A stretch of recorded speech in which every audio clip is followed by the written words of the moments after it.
第一行 Questions. Question 1, Dr. So Cheung-wing. Thank you, President. There are views pointing out that Invest Hong Kong plays an important role and has significant responsibilities in the work on attracting enterprises and investments.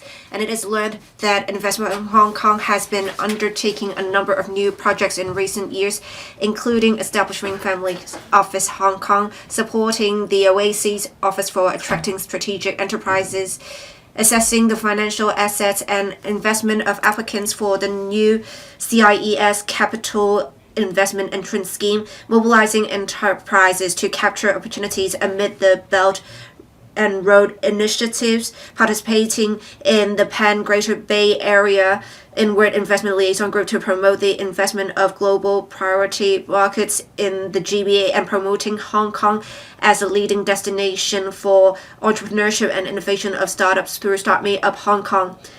In this connection, will the government involve this council? 1. Of the total number of current and new projects undertaken by Invest Hong Kong, and the specific responsibilities and contents of such projects. Whether it has assessed if the existing manpower of Invest Hong Kong is sufficient to cope with the new work, and whether there is a need for additional manpower. 2. Of the division of work between Invest Hong Kong and the Trade Development Council TDC in respect of the work on attracting enterprises and investments, and 3. Whether it will consider enhancing the powers and responsibilities of Invest Hong Kong and establishing a higher level structure to better coordinate and enhance Hong Kong's work on attracting enterprises and investments in a comprehensive manner. Secretary for Commerce and Economic Development.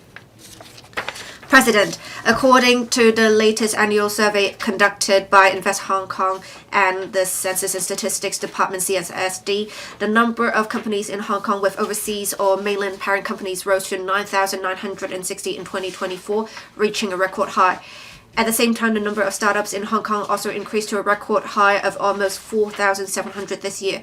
As at the first 11 months of this year, Invest Hong Kong assisted over 530 mainland or overseas enterprises to set up or expand their businesses in Hong Kong, representing an increase of over 50% when compared with that in the same period last year. On a pro rata basis, this figure also well exceeded the performance indicator as set out in the Chief Executive's 2022 policy address. The above positive results fully demonstrate Invest Hong Kong's achievements and that mainland and overseas enterprises continue to have full confidence in Hong Kong despite geopolitical impact. Those enterprises have selected Hong Kong as their base to expand regional businesses in Asia so as to enjoy the commercial values brought by Hong Kong's roles as a superconnector and a super value adder. After consulting the FSTB, ITIB, CMAB, and the Oasis, my consolidated response to Dr. So Chan Wing's question is as follows. Serving as the first point of contact to overseas and mainland enterprises, Invest Hong Kong's provision of one-stop customized support services to them is of utmost importance. As such, in the course of its investment promotion work, Invest Hong Kong fully collaborates with bureaus to promote key measures under their respective policy portfolios, including Family Office, FinTech, Financial Services, Sustainability, INT, creative industries, talent attraction, etc., to further enhance the work of attracting investment and proactively compete for enterprises. The current term government established Oasis in December 2022, shortly after the commencement of its term in July of the same year. Oasis would attract enterprises from industries of strategic importance such as life and health technology, artificial intelligence and data science, and fintech, as well as advanced manufacturing and new energy technology. Since the establishment of Oasis, Investment Hong Kong, including its 17 dedicated teams for attracting businesses and talents, has been fully collaborating with Oasis on Leonard's work. With the support of the Financial Secretary, Invest Hong Kong set up this year an interdepartmental or agency referral mechanism led by the Director General of Investment Promotion by proactively collecting enterprises' concerns and pain points when they plan to establish presence in Hong Kong. Invest Hong Kong reflects them to the relevant bureaus, departments, or agencies to explore suitable solutions. Since the establishment of the mechanism, various concerns of the enterprises were successfully resolved, thereby facilitating those enterprises to set up or expand their businesses in Hong Kong. Invest Hong Kong focuses on assisting the FSTB in investment promotion on fintech and family offices and implementing the new CIES, assisting ITIB's investment promotion work on INT and startup fronts, cooperating with the CMAB in promoting investment promotion opportunities in the GBA, and taking forward work of the Pan-GBA Inward Investment Liaison Group with the governments of other GBA cities, working with various bureaus to organize events such as Hong Kong FinTech Week 2024, Start Me Up Hong Kong Festival 2024, and Wealth for Good in Hong Kong Summit, etc., and providing high-value-added supply chain services to mainland enterprises along with the TDC. Invest Hong Kong holistically promotes Hong Kong's various unique strengths under one country, two systems by consolidating different bureaus, policies, and measures, as well as key national strategies, including the National 14th Five-Year Plan, the GBA Development and the Belt and Road Initiative. Invest Hong Kong is responsible for promoting inward direct investment to Hong Kong by attracting mainland and overseas enterprises to come to Hong Kong. It provides enterprises with one-stop customized support services from the planning to implementation stages. As for the TDC, it is responsible for trade promotion as well as facilitating, assisting, and developing trade in Hong Kong through organizing international exhibitions, conferences, and business missions. The TDC creates business opportunities in mainland and international markets.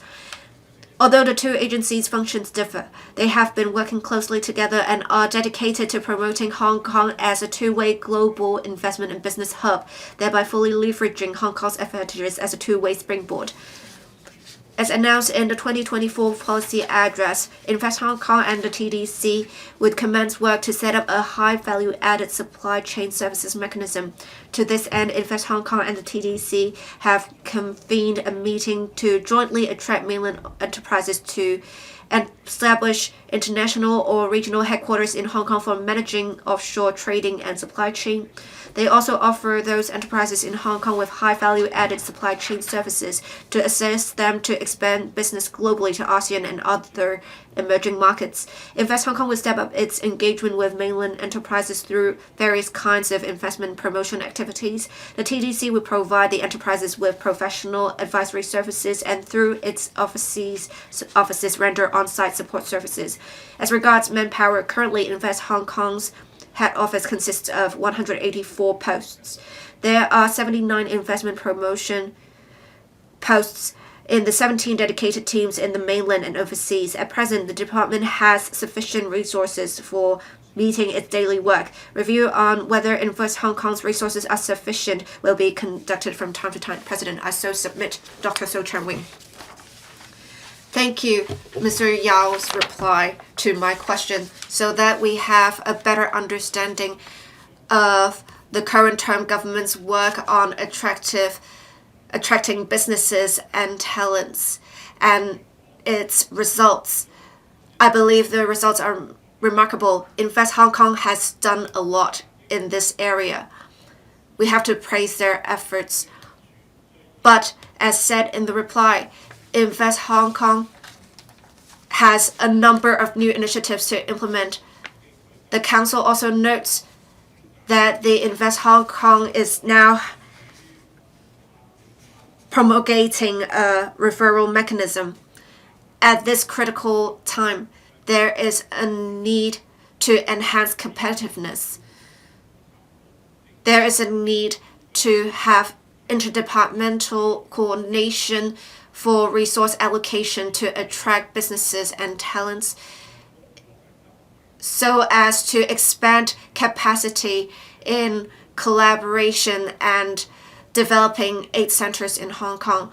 Will the government implement reforms so that for the CEDB, Invest Hong Kong, the TDC, as well as the CMAB, over 100 overseas ETOs as well as mainland offices consolidate their functions, restructure them, enhance their functions so as to enhance integration and connectivity, so as to prevent overlapping of resources to enhance efficiency and quality of services. Thank you. Secretary. President, I would like to thank Dr. So for his question. As said earlier, Invest Hong Kong and DC's functions differ. One is to promote inward investment, the other is to promote trade and provide information and support services. In fact, Invest Hong Kong has been working with various mainland offices and overseas NTOs to attract businesses and investment. We are to construct a multinational supply chain center according to the policy address. This is taken forward by the Invest Hong Kong and the CMAB so that SMEs can make use of Hong Kong as a platform to expand globally. Invest Hong Kong also has the interdepartmental and interagency mechanism, and that has really helped attract many businesses. We have the number of companies in Hong Kong with overseas or mainland parent companies rose to 9,960 this year. We have adequate manpower to take forward the projects. However, when there are any changes, we will make adjustments if necessary or enhance the existing mechanism. At the moment, we believe the existing mechanism as well as the structure, there is no overlap of resource allocation. We believe with the existing mechanism and manpower establishment, we should be able to achieve good results in 2025 in attracting businesses and investment, and we can help enterprises expand globally with the aim of developing Hong Kong further. Thank you. Mr. Chan, I have seen Invest Hong Kong do much work. I do see some figures. There were 34 tourism-related promotional activities, 30-odd retail-related activities supported, 54 including Asia-Pacific, Europe, and U.S. fintech events, and they have briefed the relevant stakeholders' latest trends and developments in Hong Kong. Having sponsored so many events, how does it do in value for money? How much benefit has it generated? How many liaisons or contacts have we established? How many of these companies have come or are planning to come to Hong Kong for investment? Do you have some figures to share with us? If you think the KPIs that I talked about are not suitable, what are the KPIs you have in mind? Please share with us. Thank you. Secretary. Invest Hong Kong's global network includes collaboration with chambers of commerce and various business associations. Invest Hong Kong has participated and sponsored various events such as exhibitions and road shows to encourage enterprises to come to Hong Kong.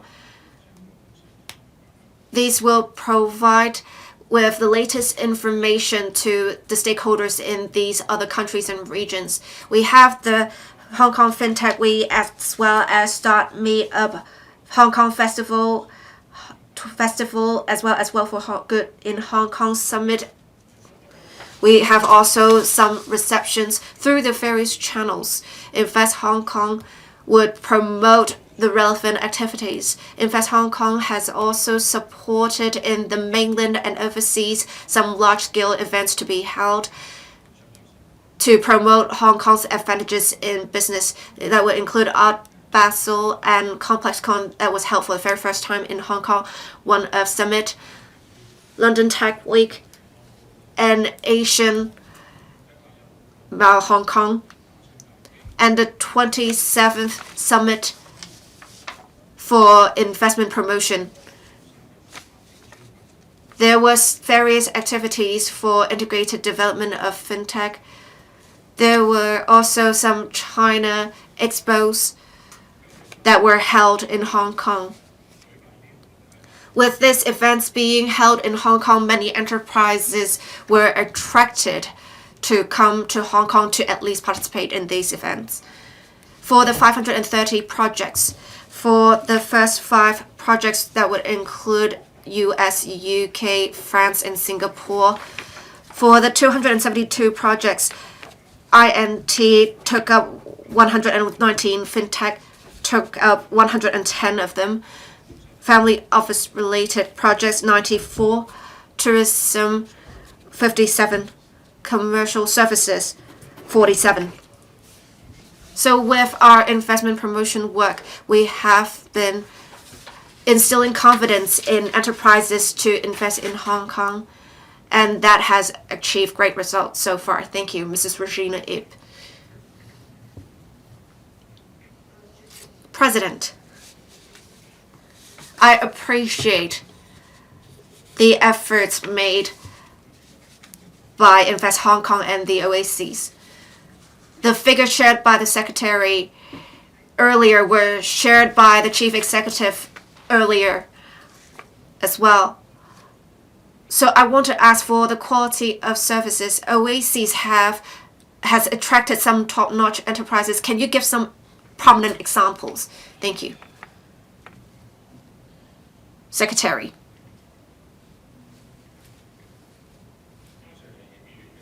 Thank you, Mrs. Regina Ip, for your question.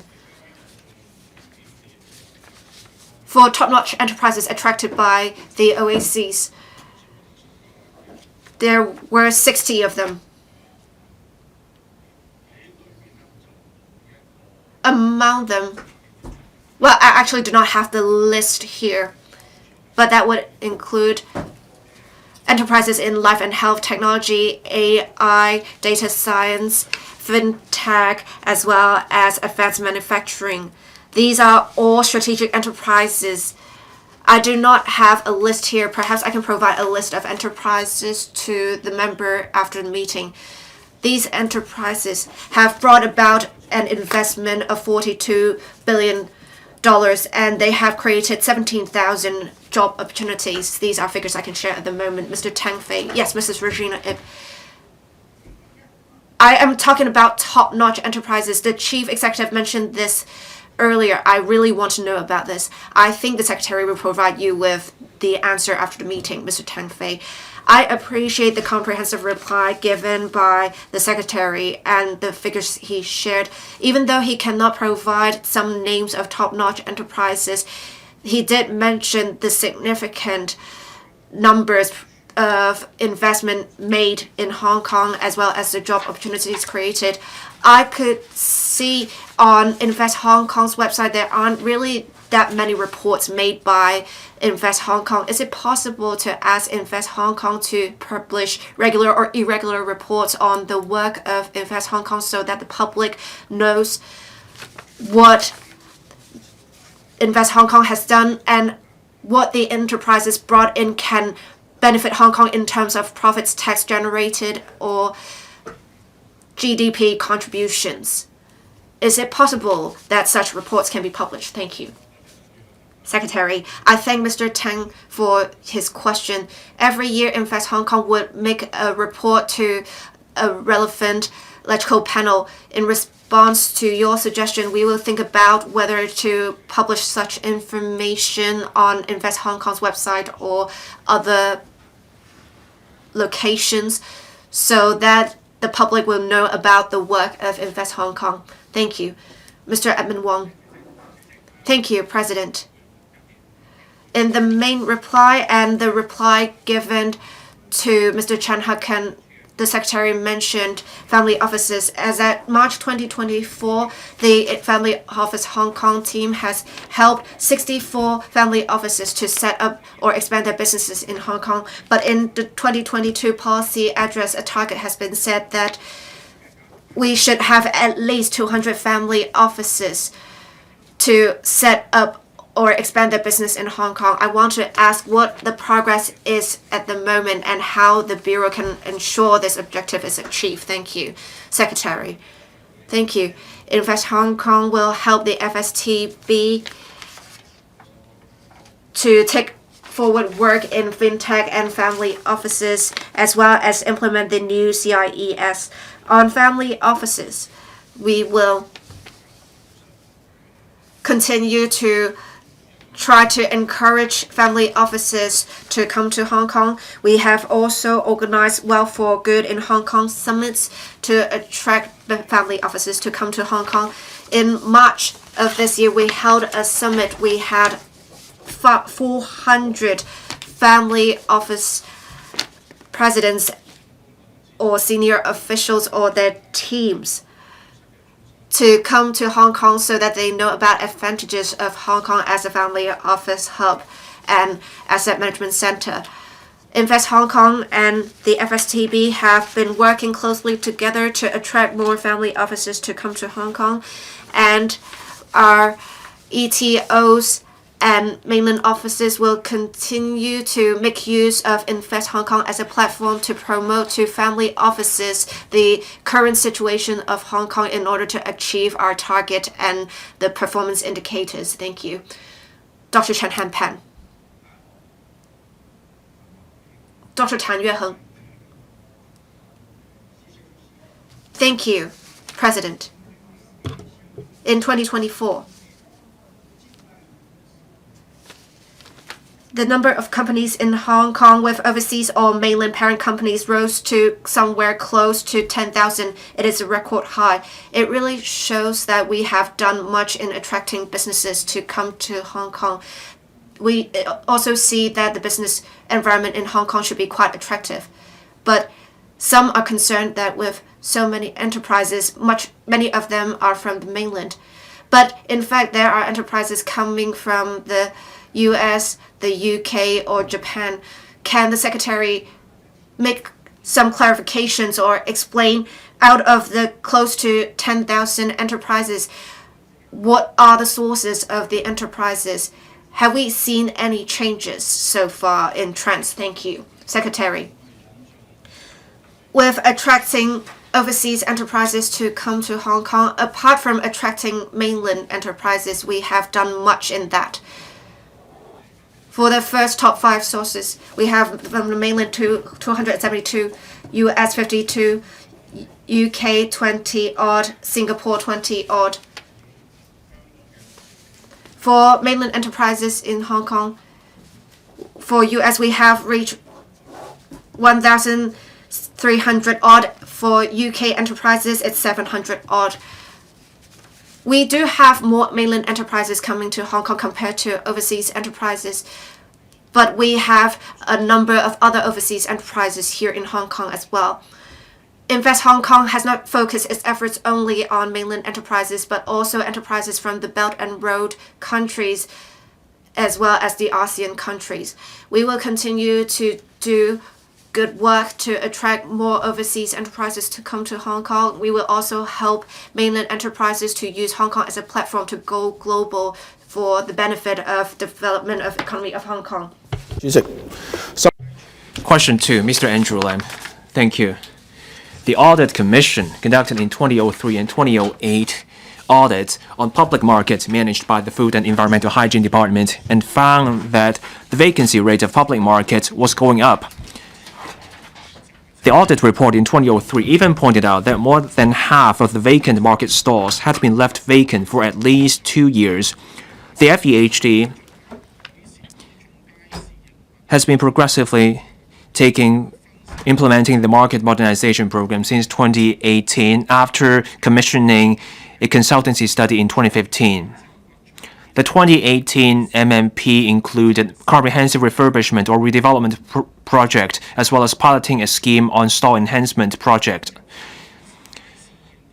Will the government inform this council, 1, whether it has reviewed the effectiveness of the MMP, if so, of the details, and 2, whether it has reviewed afresh the functions of an actual demand for public markets and thoroughly reviewed the way forward for their development, if so, of the details, if not, the reasons for that? Secretary for Environment and Ecology. President, there are now 96 public markets, including cooked food centers, under the Food and Environmental Hygiene Department. Over 60% of such public markets were built before the 1990s. They have been around for more than 30 years. The FEHD has been striving to boost the occupancy rate and improve the hardware and management of public markets through different initiatives. The FEHD has put up vacant stalls for leasing on numerous occasions through open auctions or other means and adopted various measures, such as bring back the arrangement where long-standing vacant stalls are put up for auction at concessionary upset prices to boost the occupancy rate of market.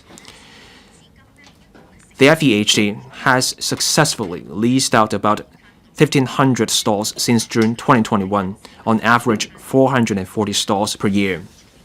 On hardware, apart from performing regular repair and maintenance as well as improvement works, the FEHD has been taking forward the Market Modernization Program, or MMP, since 2018 to carry out improvement works for public market facilities so as to enhance the operating environment of existing public markets. On management, the FEHD has put in place improvement measures for the management of tenancy agreements of existing public markets and adopted a new management model with improvement measures in new public markets and overhaul or redeveloped markets under the MMP to raise the management standards and improve market services so that public markets become more vibrant and better meet public needs. Moreover, with demographic changes, new development or redevelopment projects, and competition, such as from other fresh provision shops nearby, the appeal of some long-time public markets has been diminishing over time with low patronage. To optimize land use, the FEHD has been closely monitoring the usage of existing public markets and closing or consolidating underused public markets. Since 2018, the FEHD has closed a total of 7 public markets with persistently high vacancy rates and has released the sites concerned to other bureaus or departments for other suitable uses under established procedures. These uses included transitional housing run by non-government organizations and elderly services. My reply to the two parts of Mr. Andrew Lam's question is as follows. First, to improve the operating environment of existing public markets, thereby facilitating tenants' business operation and providing shoppers with a more pleasant shopping environment, the government earmarked $2 billion for the MMP, which includes overhaul or redevelopment project, soil enhancement project, as well as minor refurbishment or improvement works. Overhaul or redevelopment projects generally involve reconfiguring the overall layout of a market, upgrading of building services, installations, and carrying out other improvement works. The Aberdeen market and Lai Wan market officially reopened in May 2023 and March 2024, respectively, upon completion of the overhaul works. The two markets have been operating smoothly since then. The patronage of the Aberdeen market has been stable in general since reopening in May 2023, with a daily average patronage of about 12,000, up 17% from before the works. Since the reopening of the Lai Wan market in March 2024, its patronage has remained at an average of over 8,000 per day, up 13% or so from before the works. Stall enhancement projects involve repair and beautification works based on actual needs and circumstances, as well as replacement and repair of simple equipment. The FEHD earlier launched a pilot stall enhancement project in Queen Street Cooked Food Market. The work started in February 2024, and the market fully reopened in September the same year. As at the end of November this year, the daily average footfall of the cooked food market was above 1,600, up around 26% from before.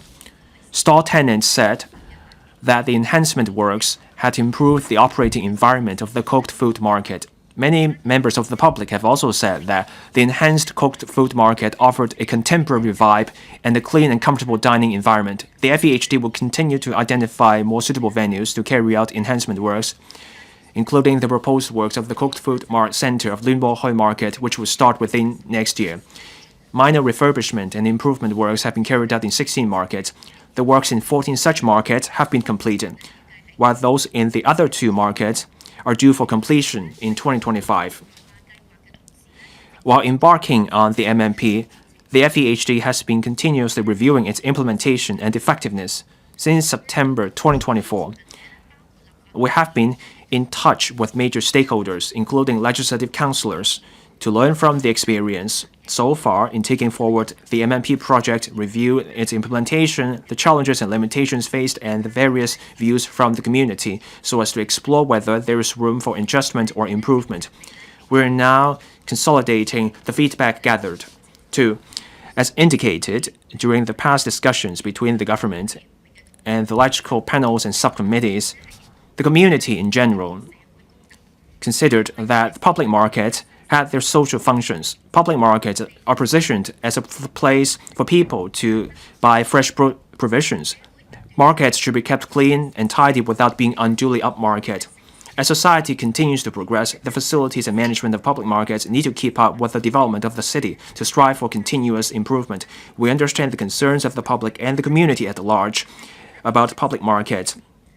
During our stakeholder consultations on the MMP, we also received different views on the positioning and functions of public markets and the way forward. For example, some told us, given the change in the consumption patterns, people wondered whether there's a need to continue to invest public money in building new public markets. But others said public markets also served as a gathering point and provided choices in fresh provisions. In reviewing the way forward of public markets, we will carefully consider these different views. Thank you, President. Mr. Andrew LAM. President, the main reply says, public markets should be kept clean and tidy without being unduly upmarket. We have a huge fiscal deficit. For the Kutong North market, the paper says the place is supposed to be a pleasant place, a landmark for people to shop and as a gathering point. For this future landmark, the Kutong North market will only have less than 15% of its area for leasing. Now, for the Tin Shui market under construction, below 10%. In a private mall, the ratio is at least 50%. So for new public markets in the future, will the government stick to this standard? If not, can we have some less costly options? Secretary. As I said in my main reply, on the positioning and functions and the way forward for public markets, we have gathered different views. As we look at the way forward, we will carefully consider these views on the Kutong North market. When we said landmark, we say it has a great location, it's highly accessible by transport. So that's what we meant by this special market. On individual markets, district conditions vary. The member cited a couple of examples. We also adopt the single-site multiple-use approach. We consolidate the different resources, we put different facilities in a place to meet public needs for public services and make good use of the resources. Now, take the joint user building of Area 67 of Cheung-wing. There's a public market. That's a good example. When we build new public markets in the future, there will be opportunities for us to dig deeper in our discussions about district conditions, where we can explore the best way forward to meet community needs. For these different development models, we keep an open mind. Thank you, President. Dr. Ben Chen. Thank you. I visited a market recently. Store owners told us they struggled to make ends meet. There were few visitors. Markets need patronage. Many stores are left vacant. When the license for the chicken stores were taken away, the stores have been left idle for years. There are restrictions on what you can sell at the stores. Some stores are no longer needed or not needed as much. With so many restrictions, market stores left idle, and then the market will go under. So will the government consider bringing in more categories? Can we have more flexible categories? Can we put fortune tellers or allow people to pick up delivery or do cross-boundary remittance at market? Can we take a page from the practice of the Housing Bureau where they allow young people to start a business in malls? That's how we put more visitors in market. Will the government give that thought? Secretary.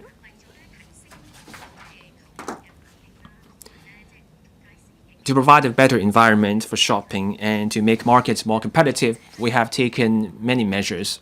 Keeping markets clean and tidy is one area. Markets also face competition, so we also take enforcement actions. We also do publicity.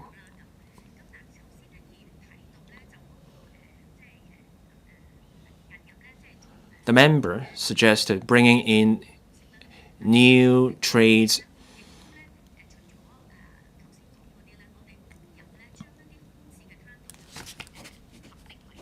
Now we have merged vacant stores into larger ones. We also raised the occupancy rate. We also brought in refreshment stores where people can do bakery. As long as conditions are met and as long as the proposal is endorsed by the market advisory panel, applicants can convert their stores and sell different kinds of goods. That way, those tenants can meet the new trends and sell different goods. The member gave us this suggestion about letting young people start the business in public markets.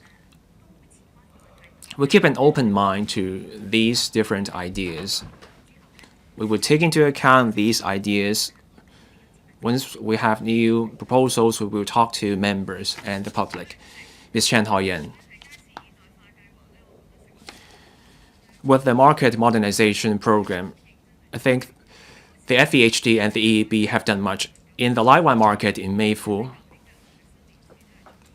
that market reopened before Chinese New Year last year. As the main reply says, now there's more patronage at the market, but business volume shrank. The reason is the market, after the renovation, sees a much higher rent, and that drives up costs and prices. You no longer get bargains at the market. So for these refurbished markets, can we make the rent and tendering more attractive? Say, in the first 2 years of operation, can we grant concessions? Let's first bring shoppers there, create the vibrancy, make the market attractive, and then we have more people operating there. Thank you. The FEHD adopts open auctions in leasing out the stores at public markets. We look at the rents assessed by the Rating and Valuation Department. Those levels also reflect the levels we can adopt at public markets. The member brought out the Laiwan market. That market was covered by the MMP. When tenants returned to the refurbished market, we took some measures on the rent, on the prices of goods. The rent is only part of the cost. There's also competition, shoppers, and other costs.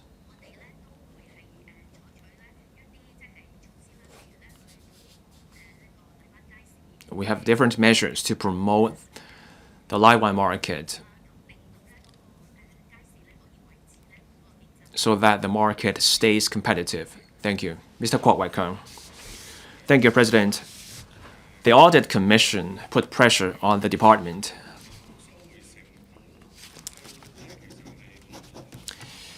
The blind pursuit of cost recovery is not a good idea. Look at the Java Road market. The estate is gone, and then a new mall will be built there. There's no chance for competition for the market. Now, for the Aberdeen market, with the refurbishment, the costs have gone up, and tenants are charged a large sum for the air conditioning.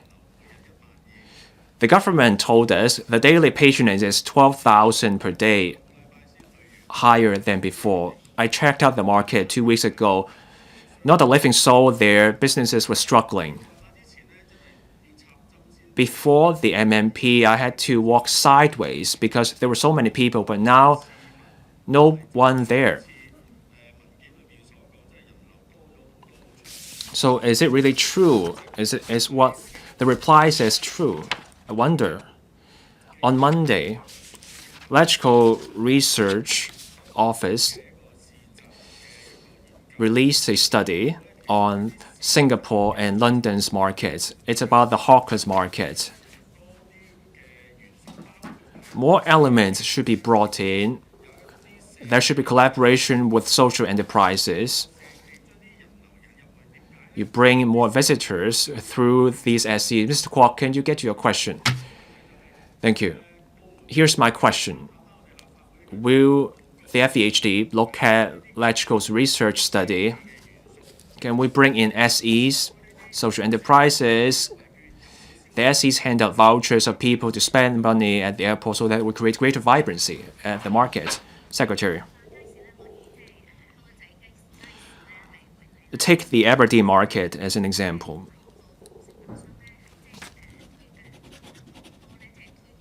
We work with the contractor on many publicity events. We are also closely in touch with the tenants. We consider their views to improve the market.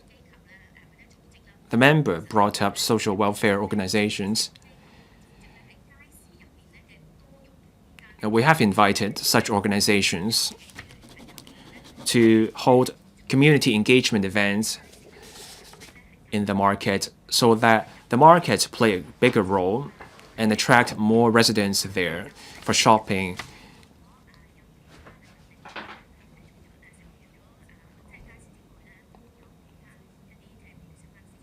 Now, apart from markets, there are also hawkers markets. We note the members' idea. We've just talked to stakeholders. We will take into account these views we have received, and then we will consider the views. Mr. Stephen Ho. Thank you, President. The problem with public markets is a long-standing one. As Mr. Andrew LAM said, we looked at the proposal about the Kutong North public market. It was styled as a landmark. It's about the positioning of public markets. The positioning no longer meets our needs. The government is trying to fix the problem. It's about remedying, but the work falls short of what we need. Is it for people's daily needs? Is it about social welfare?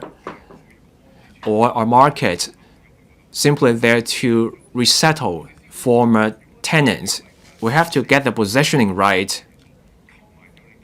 Without that, we will only put in more money, getting nowhere. So we will have a debate about what markets are for. Secretary. As I said in my main reply, the government discussed with electrical panels and subcommittees about the functions and positioning of public markets. Some in the community said there's a social function that markets play. During our discussion, we noted different views.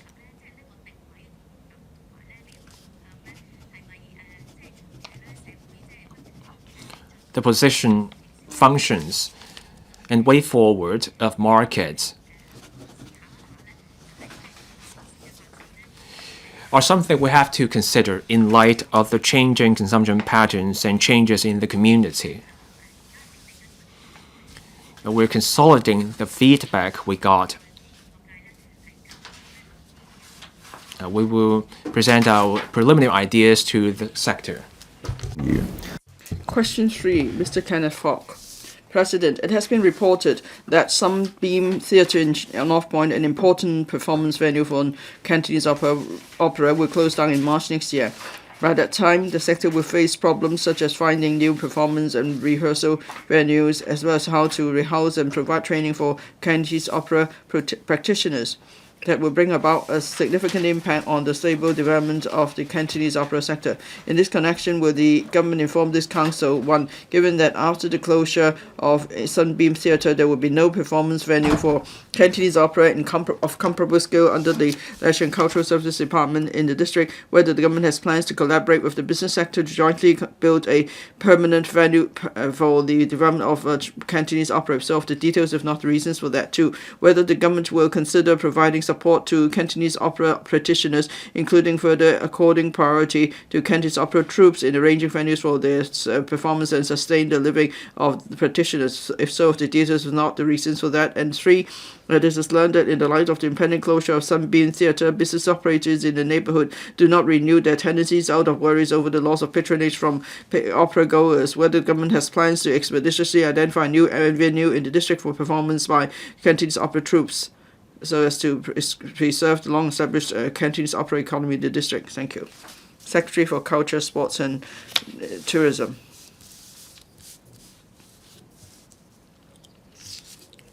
President, Cantonese opera is one of the important forms of Hong Kong's traditional arts and culture. It is also the first world-class intangible cultural heritage ICH item in Hong Kong. The government attaches great importance to the development of Cantonese opera and has been providing active support to the transmission, study, promotion and continuous development of Cantonese opera through various ways, namely 1. Developing performance venues for Cantonese opera, 2. Nurturing Cantonese opera professionals, promoting creative works and preserving tradition, 3. Promoting Cantonese opera education, audience building and community participation, and 4. Preserving the essence of Cantonese opera and showcasing the treasures of our cultural heritage. To help develop Cantonese opera as a unique local culture and art form more effectively, the government set up the Cantonese Opera Advisory Committee in 2004 to advise the government of matters relating to the development of Cantonese opera. In 2005, the government established the Cantonese Opera Development Fund (CODF) to support projects and activities that facilitate the preservation, promotion and development of Cantonese opera. CODF has so far granted $200 million to support over 1,200 Cantonese opera projects. It provides assistance to the Cantonese opera sector in various aspects such as performances of traditional plays and new creation plays, cultural exchanges, arts, education, community promotion, children, youth training and performances, professional training, research, preservation and publication projects, etc. In the blueprints for arts and culture and creative industries development, promulgated on the 26th of November this year, 4 strategic directions are set out. One of them is to promote profound traditional Chinese culture and develop cultural contents with Hong Kong character. Under this direction, that my bureau proposes to promote the cultural characteristics of Lingnan legacy and to foster the safeguarding and transmission of ICH. One of the concrete measures is to support high-quality development of Cantonese opera and collaborate with other GBA cities to nurture a contemporary Cantonese opera culture that inherits traditional characteristics. My consolidated reply to the question is as follows. The Sunbeam Theatre was opened in the 1970s. Apart from screening filmings, the theatre stages Cantonese opera and other types of performances, such as theatre performances. Over the past few decades, it's provided much entertainment to the people of Hong Kong. It has gradually become an important venue for Cantonese opera performances. We understand that the Cantonese opera sector and the public are sad that the Sunbeam Theatre will close early next year. They're concerned about the availability of performance venues for Cantonese opera. In fact, there have been discussions of if the Sunbeam Theatre would stay since as early as 2005. The operation of theatre or otherwise was a commercial consideration. The government that back then was well aware of the concern of the sector over the shortage of suitable venues, especially after the closure of Sunbeam Theatre. Hence, the government pressed ahead with various works projects over the past decade. Funds were allocated to build a number of public venues of different scales.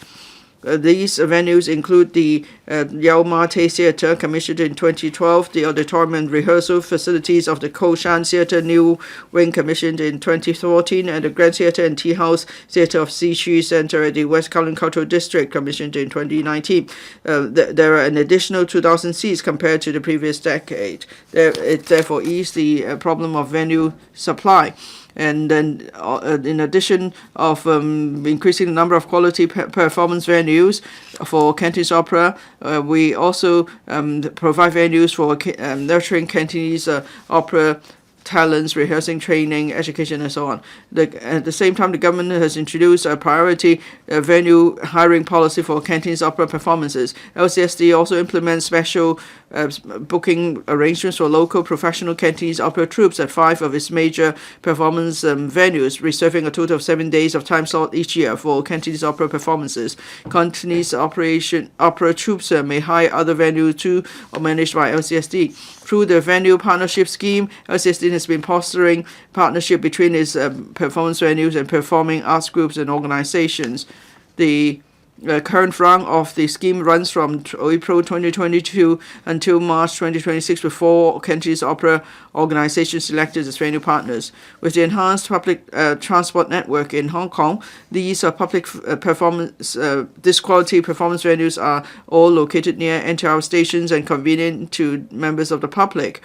And we will collaborate with LCSD, KCD and Cantonese opera sector to step up publicity to bring more people to these performances. As mentioned above, the government has been supporting the development of Cantonese opera through diversified channels and means.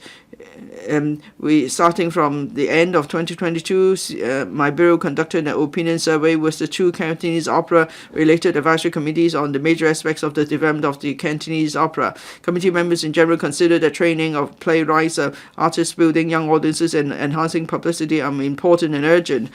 Subsequently, we set up joint subcommittees under the committees in 2023 to follow up on the discussion. Committee members and the Cantonese opera sector agreed that the future development of Cantonese opera should focus on encouraging quality performances with tradition and innovation going hand in hand. Building on the existing foundations, the committees are actively exploring the introduction of new funding projects on a pilot basis and achieve the objective of supporting high-quality development of Cantonese opera.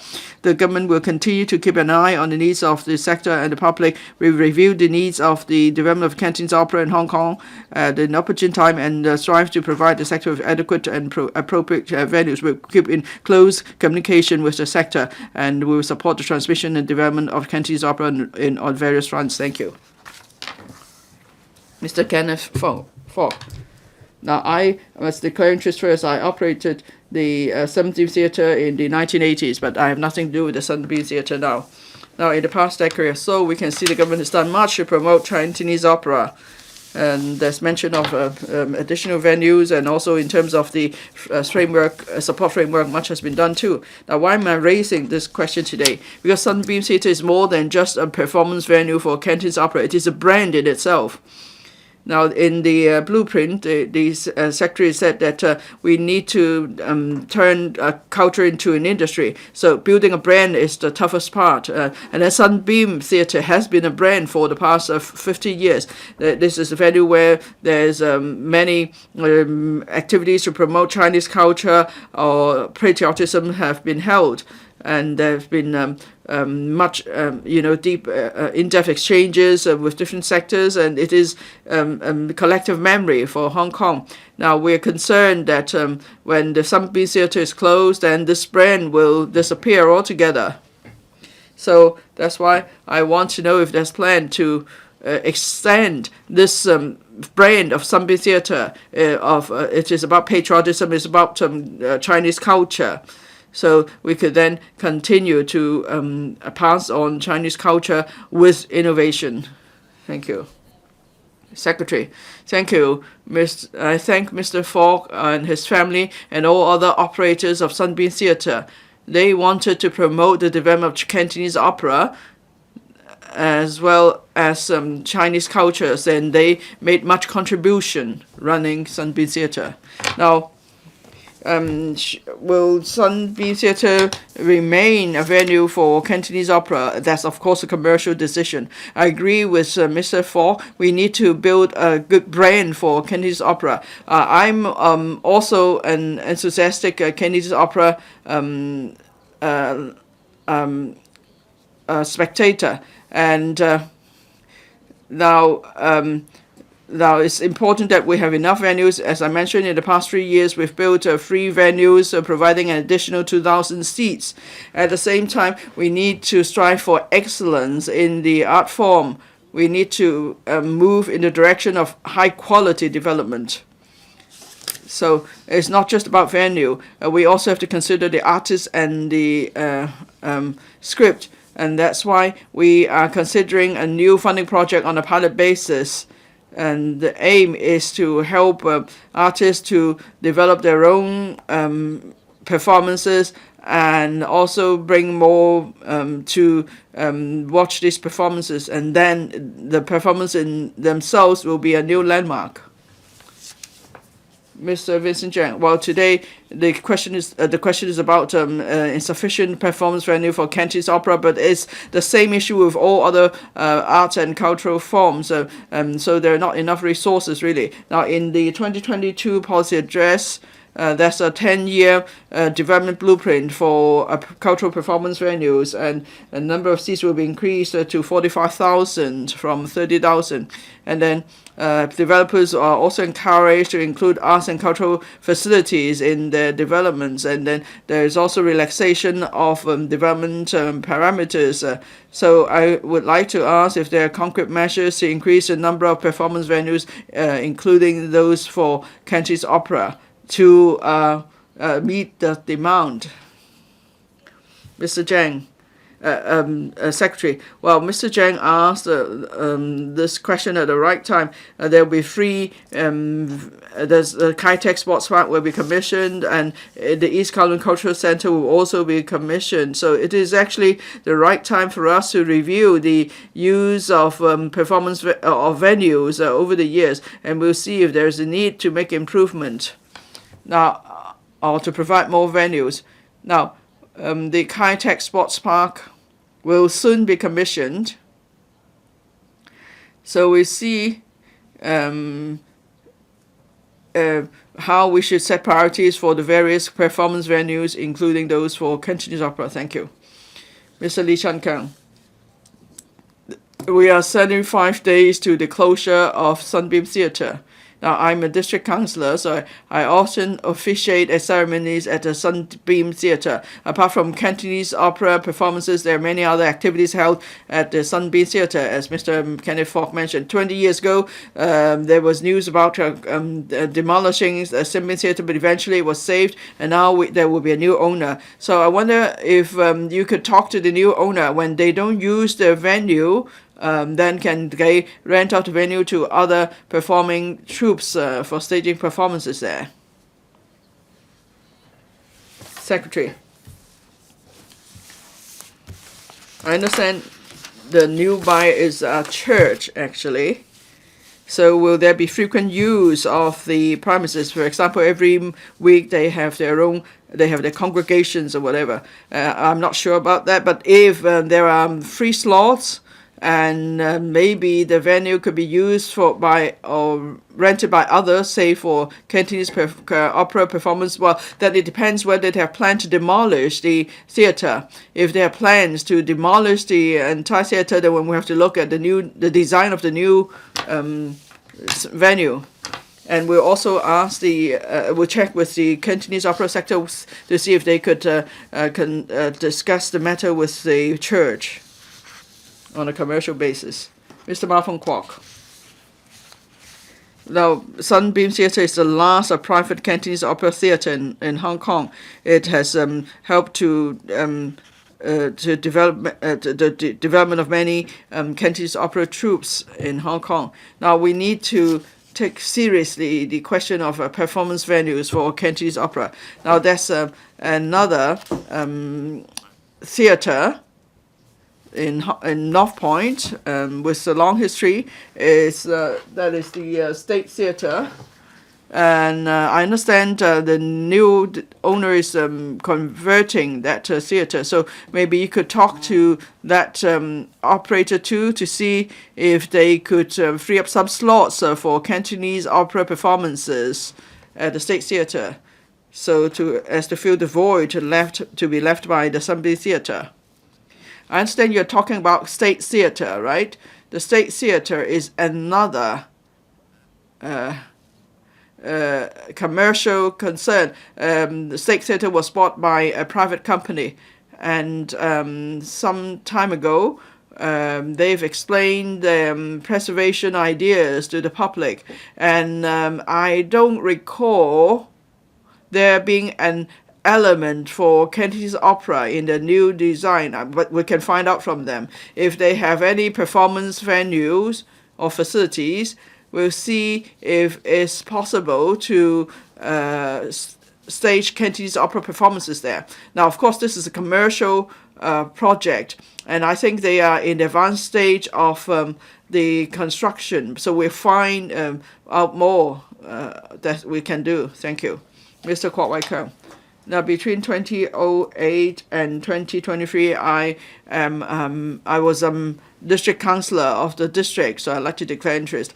So I know the Sunbeam Theatre operator really well, and I have great attachment to this theatre. Now, I'm sad to see the closure of Sunbeam Theatre. My question is similar to that of Mr. Ma Fong Kwok, but I'll put it in a different way. Now, Cantonese opera is an ICH item. So are we doing enough to preserve Cantonese opera? There was a media report earlier this year. There are 9 performing arts companies with funding from the government, but none of these companies is in Cantonese opera. So what can we do to preserve Cantonese opera as an ICH item? Can we provide subvention to propagate the culture? Secretary. In 2005, we set up the Cantonese Opera Development Fund, and we've been supporting local troops and the public in Hong Kong to embark on projects that will promote the development of Cantonese opera. We have spent over $200 million to support 1,200 performances, and then the activities covered also cultural exchange and so on. And we have we have plans for a pilot project, so we could then build audience, train young artists, and so on. As for the 9 performing arts companies, they have a long history too. Will we be changing the number of such companies with subvention from government? Well, we review that. But I must stress that over the years, we've been actually deploying more resources to support Cantonese opera development. Mr. Chen Pui-Lang. Well, the Secretary mentioned that the CODF have granted $200 million in support of over 1,200 Cantonese opera projects. Now, I think the fund supports both traditional plays and new creation plays. Have you assessed the effectiveness of these projects? Now, how many have asked for a subvention, and has there been elevation of the performance quality? Secretary. Now, in the past, when the support focused on the new performances or long plays, but then, as Mr. Chen pointed out, in 2008, we injected $70 million into the Cantonese Opera Development Fund, and we have included a project for new innovate or creative plays. And so if they can restage the performance within 3 years, we will give them subvention. So we have spent over $16 million to support relevant projects. And then in 2022, we injected $100 million into the fund again. So then it could accept applications for subvention for medium length or short-term plays. So this is about training young talents. And if we want to ensure high quality development, and we have to consider whether we need to set indicators, say for the number of the size of the audience and so on. Now, and it's important that we promote plays of shorter lengths because many don't have the time to watch a performance for 3 or 4 hours, and shorter plays will probably be more appealing to a younger audience. Mr. Benson Look. Thank you. The closure of Sunbeam Theatre will affect both troops and the audience. Now, this instance shows once again that we don't have sufficient performance venues for Cantonese opera in Hong Kong. But then, in the past half year or so, we are seeing closure of other theatres or cinemas too. It's not so. We're not just talking about the closure of Sunbeam Theatre. Now, cinemas have high quality facility. So, will the government consider promoting the upgrading and transformation of the cinema industry so cinemas could be turned into performance venues for multiple purposes? The Yamate Theatre is a good example. I'd like to declare interest. The organization work for runs cinemas. Secretary. Well, yes, cinemas. Can they serve different functions? That's something we've been talking about. Now, of course, these days, most cinemas are small in sizes. They have small stages, and also they don't have as high a clearance as the traditional theaters. So there could be certain technical challenges. But anyway, if possible, we would like to the cinemas to serve different functions. And then for the modern Cantonese opera performances, perhaps they don't need such a high ceiling, and then maybe they could be staged at cinemas, and then that will be a win for all. And then we, on the part of government, we're going to be providing more rehearsal rooms and so on at the Yamate Theatre. Thank you. Question for Professor Cheung Wing-kwong. Thank you, President. It has been reported that some unscrupulous and unlawful intermediaries on the mainland have been soliciting business by spreading rumors on social media platforms about various talent submission schemes of the Hong Kong SAR government, going as far as falsifying academic qualifications and proofs of employment for clients to facilitate the applications for study or employment in Hong Kong or visa renewal, so as to reap a profit. In this connection, will the government inform this council, 1, of the number of cases involving the use of false information by applicants applying for entry to Hong Kong for employment or renewal of employment visas under various talent admission schemes in the past 3 years, as well as the types of applications involved in the follow-up actions taken in respect of such cases? The relevant figures on applications for study in Hong Kong, which involved the use of false information and the follow-up actions taken. 2, of the measures in place to prevent the use of false information by applicants for entry to Hong Kong under various talent admission schemes. And 3, whether it will step up cooperation with the relevant mainland authorities to combat the illegal acts of unlawful intermediaries. If so, of the details. Secretary for Security. President, the continuous development of Hong Kong requires adequate human resources. The current term government has actively launched a number of measures to troll for talents, including the Top Talent Pass Scheme or TTPS, and has also enhanced various talent admission schemes, including the immigration arrangements for non-local graduates, etc., to expand the local talent pool. The government attaches great importance to the problem of lawbreakers attempting to apply for study or employment in Hong Kong by falsifying academic qualifications and proofs of employment. All relevant bureaus and departments are performing their respective duties and actively handling relevant matters, and will continue to strictly enforce the law. The Immigration Department has put in place mechanisms for assessing each visa or entry permit application under the talent admission schemes in a rigorous manner. It is an offense for any person or company to furnish false information or make false representation to Immigration Department in visa or entry permit applications. offenders liable on conviction to a maximum fine of 150,000 Hong Kong dollars and imprisonment for 14 years. Any person who makes, uses, or possesses false instruments or copies of false instruments commits an offence and is liable on conviction to a maximum penalty of imprisonment for 14 years. Aiders and abettors are also liable to prosecution and penalties. In addition, should any person be unveiled for obtaining his visa or entry permit to Hong Kong by illegal means, the visa or entry permit so obtained will become null and void according to the law, and the person will be subject to removal back to his place of origin. Even if the person has obtained the right of abode in Hong Kong, it will be declared invalid according to the law and will be subject to removal back to its place of origin. In view of the situation of unscrupulous intermediary agencies falsifying academic qualifications, the Education Bureau has requested post-secondary institutions to adopt enhancement measures, such as requiring applicants to submit verification proof by third-party authorities before admission, as the circumstances may require, so as to further ensure the authenticity of the academic qualifications. Various post-secondary institutions in Hong Kong have made it clear that they have not granted any intermediary agencies for overseas studies any degree of authority for admission.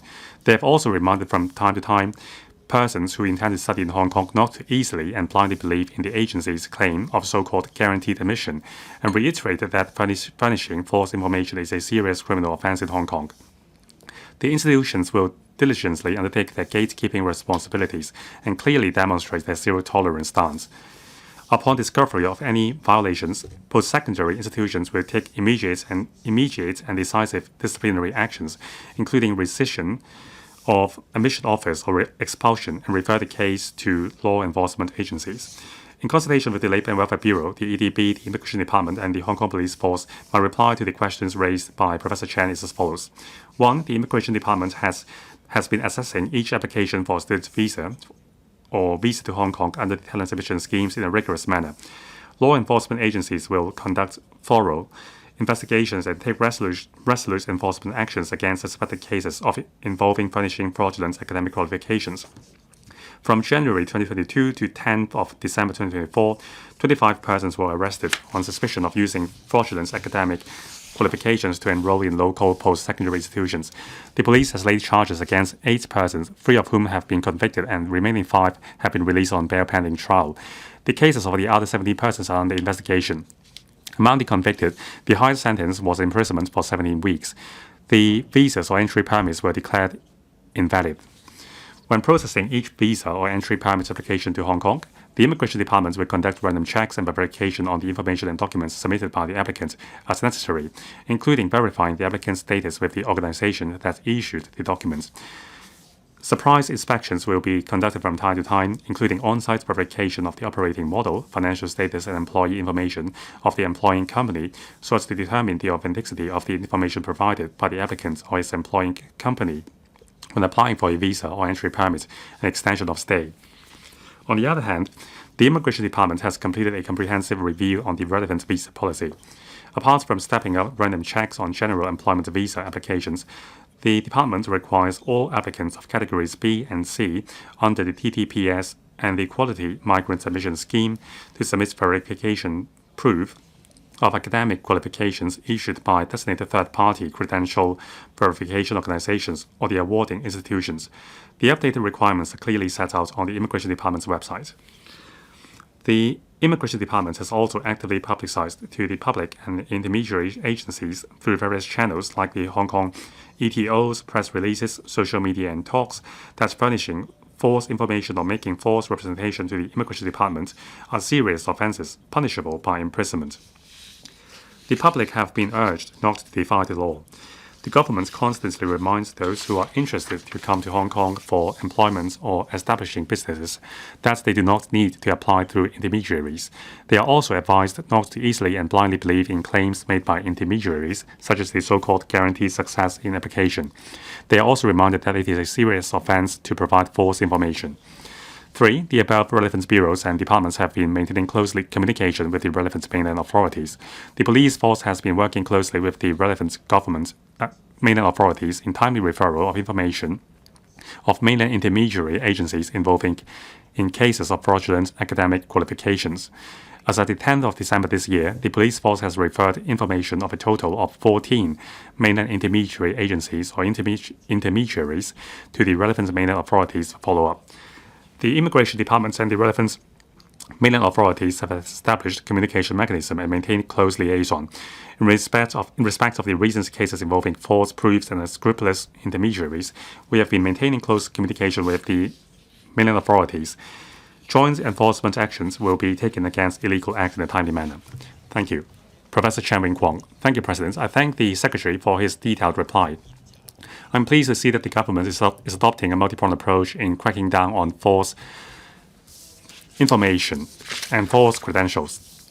However, according to investigative report, mainland unscrupulous intermediaries cover a wide range of applications for entry visas to Hong Kong. However, only 22 persons were arrested over the past 2 years, and they have all used fake credentials to gain admission to our local universities. Will the government step up investigation and conduct sting operations to strengthen law enforcement on unscrupulous intermediaries exposed by the media to ensure that our top talent pass scheme can draw for quality talent? Secretary.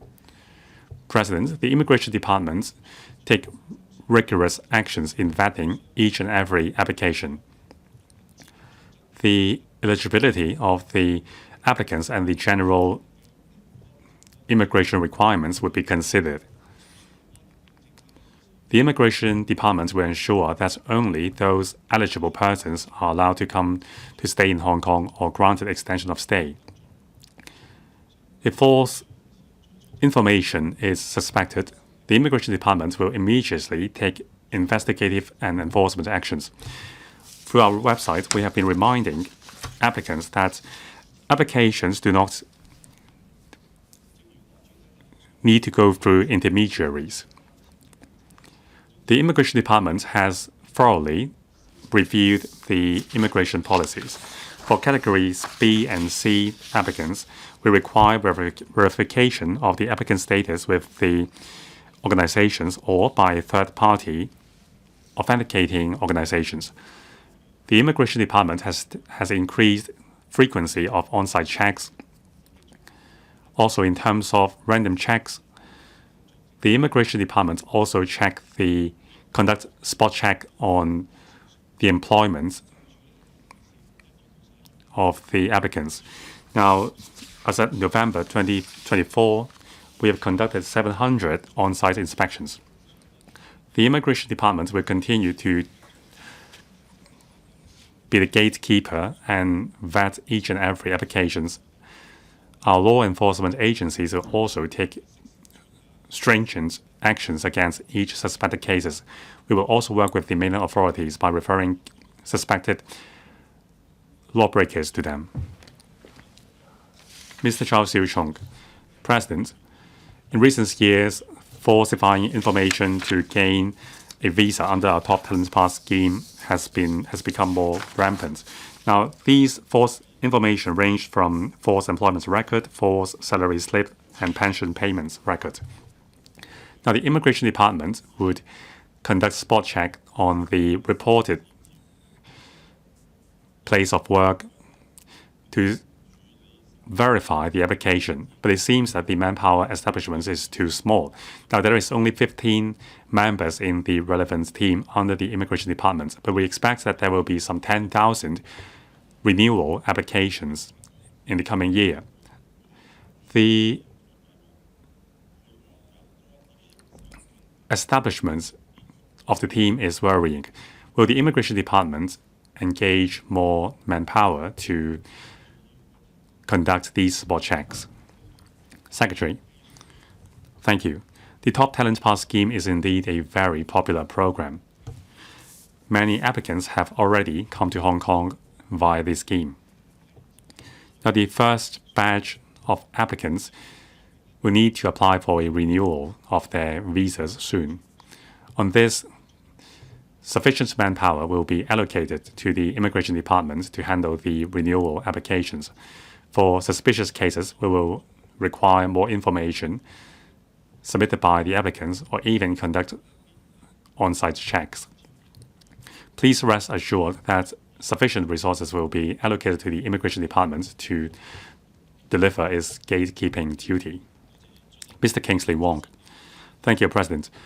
The country supports Hong Kong to become an international high caliber talents hub. We need to do well in terms of gatekeeping for our talent pass scheme. Now, if you switch on Xiaohongshu or TikTok, there are lots of advertisements from unscrupulous intermediaries. Now, a sting operation conducted by the media revealed that the intermediary can pay in advance 12 months MPF contribution on behalf of the applicants and create an entire stream of records. Now, for categories B and C applicants, if the applicant fails to submit some verification documents, they can resubmit those information by June next year. So how many applicants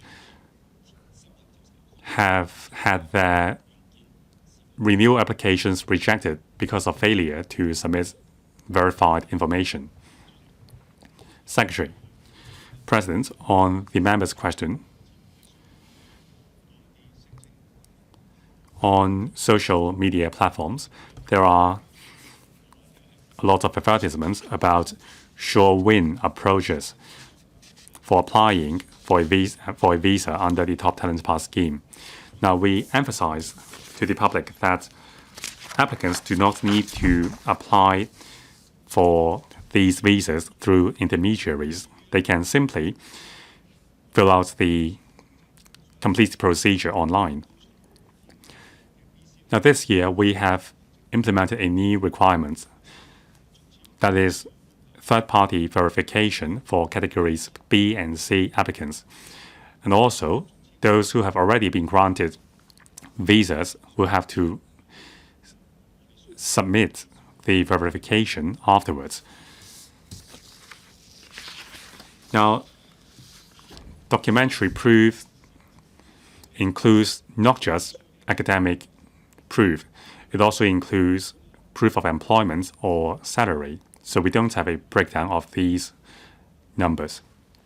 Mr. Porge, President, now since the implementation of the policy, which was in a rush, if you look at the figures in the past 3 years in terms of prosecution, conviction, and penalties, there is the three low awareness, low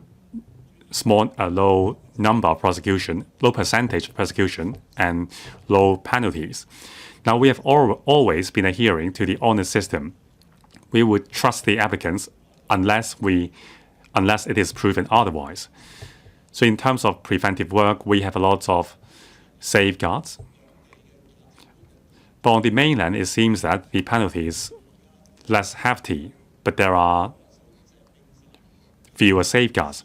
Now, it seems that we have an open door policy to just any sort of talent. Will the government consider implementing a more stringent mechanisms, not just gatekeeping by the Immigration Department? We need to highlight the difference in value system on both sides. We have to adopt more stringent anti-counterfeiting measures. Secretary.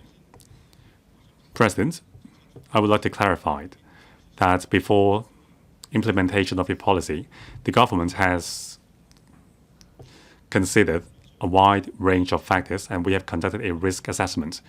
So I don't agree that we have a low awareness and that we are not alert. But I agree that we have a mechanism of trust. Actually, the number of lawbreakers amount to only 1% of the applications. So we can't presumed the same for all the other applicants. Now, in terms of accreditation, there are two internationally recognized accreditation platforms in the mainland.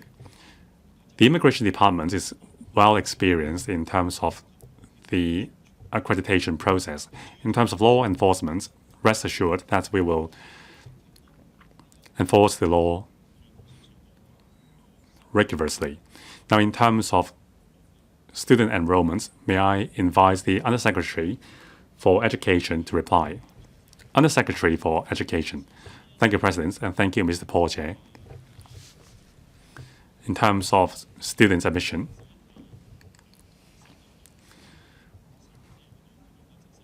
we admit students from not just the mainland, but also from other overseas countries, because we are an international education hub. Now, in terms of verification of academic results with universities, indeed, there is a direct information transfer mechanism between universities. In the enrollment process, if there are doubts, our universities will call for the report sheets from the relevant universities and also subject the same for accreditation by third parties. Not only that, after the students has started studying in our universities, the university would ask for documentary proof for further verification. So we think the system is foolproof. Ms. Lee, President, since the launch of the Top Talent Pass scheme, a large number of talents were attracted to Hong Kong. For those who came to Hong Kong with falsified information, we have to crack down the root of the issue. Now, the root is not in Hong Kong. It may not be the most effective way to try to address the issue on our side. So the best approach maybe is to work with the mainland authority to crack down on these unscrupulous intermediaries. At present, there are already a platform set up in the mainland requiring the students to prove the authenticity of their academic results. Now, the third plenum positioned Hong Kong as an international hub for high-caliber talent. I believe the Central People's Government will be glad to heed our calls for assistance. Now, for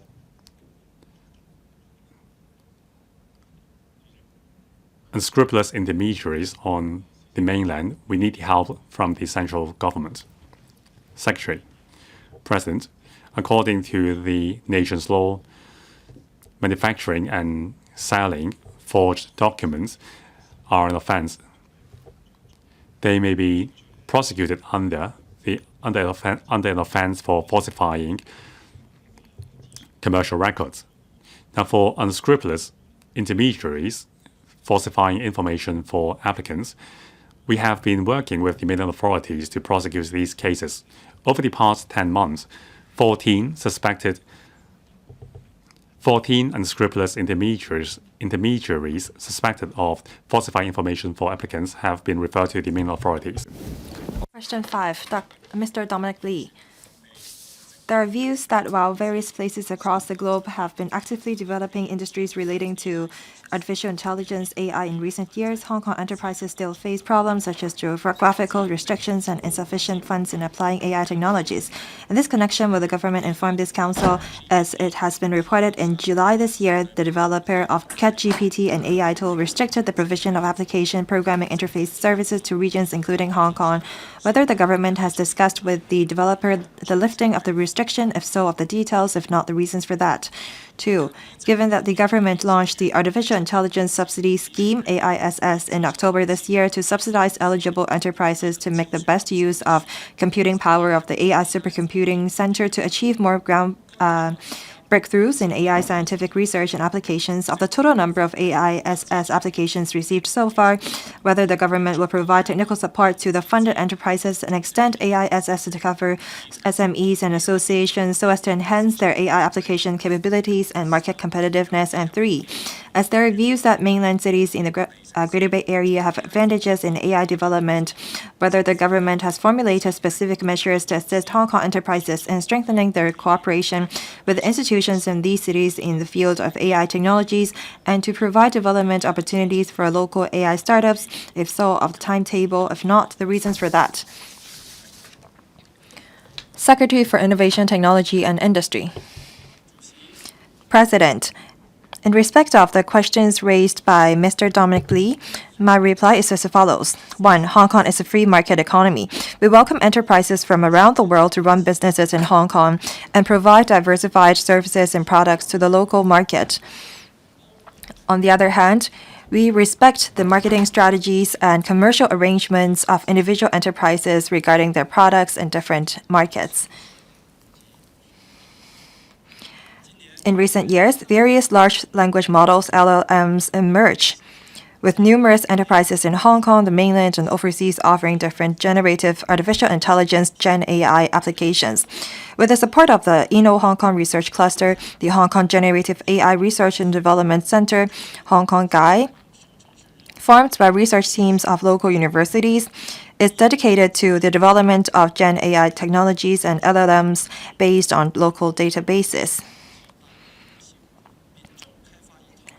It is also in the process of devising a Gen AI document processing application for which officers of different grades from over 40 bureaus and departments are participating in the internal trial use program. With the advance in AI technology and more application scenarios, we anticipate that more AI products with competitive edges catering to the needs of the local market in different sectors will be made available in Hong Kong. 2.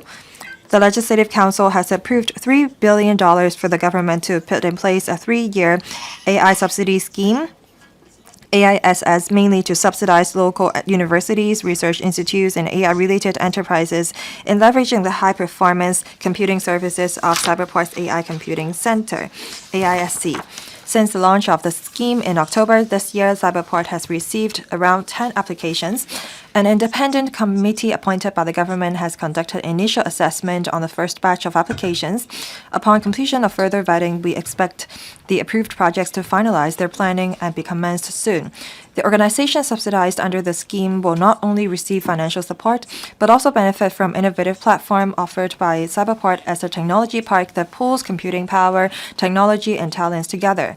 It will bridge the supply and demand sides of AI, enabling product innovations and facilitating the convergence of technology transformation and application scenarios. While ordinary enterprises or organizations are unlikely to require the high-performance computing power of the AISC or apply the LLM so derived directly, they could take advantage of the thriving AI ecosystem and gain access to more technological products that respond to market needs. 3. Hong Kong is highly competitive in the field of AI. Our research foundation is strong, as evident by the top global rankings in AI and data science attained by a number of local universities. The AIR at Hong Kong Research Cluster focus on AI and robotic technologies has established 15 research and development laboratories, including Hong Kong GAI, and attracted top-notch global talents. The Hong Kong Science Park and Cyberport also home to more than 800 AI-related enterprises, drawing over 100 AI enterprises to land this year, thereby fueling Hong Kong as an AI powerhouse. Under one country, two systems, Hong Kong is endowed with the distinctive advantage of converging both mainland and international data, creating a favorable environment for strengthening our AI-related collaboration with the mainland, particularly the Greater Bay Area. Specifically, we signed the cooperation agreement on technology and innovation exchange between Guangdong and Hong Kong with the Department of Science and Technology of the Guangdong Province in March 2023 to further deepen technology and innovation exchanges, as well as to bolster collaborative innovation of industries, academia, and research between the two places.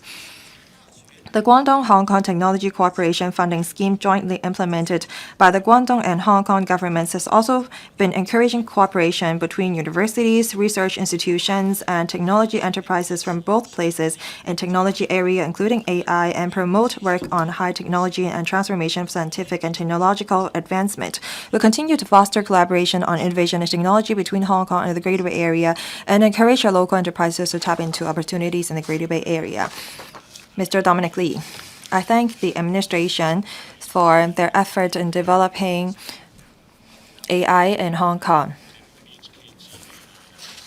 In particular, the Hong Kong guy, according to your main reply, there are officers of different grades from over 40 bureaus and departments that have participating in the internal trial use of the new program. I'm looking forward to this new applications. I wonder when we will be able to use the application. Thank you for your question. As I mentioned, officers of different grades from over 40 bureaus and departments are participating in the internal trial use programs.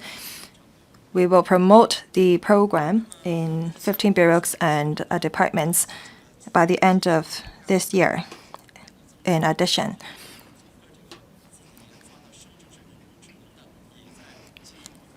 and we are improving the Gen AI application that we have developed, and will continue to collect views from government users. We look at the accuracy and the effectiveness of the application. We look at how the large language models handle and process documents and the user's experience. Hopefully, we'll be able to promote the application to the entire territory. Mr. Jeffrey Lam, thank you, President. The business sector and the members of the public support the government subsidizing enterprises to develop AI. How do we enhance people's confidence in AI and increase its reliability? I see that the mainland government have promoted the development of AI. The Shenzhen provincial government take the lead in using AI to handle livelihood-related requests from the people. That is the town hall of the Shenzhen provincial government. Should we develop more use cases for AI so that the applications developed will be user-friendly? Thank you. Secretary.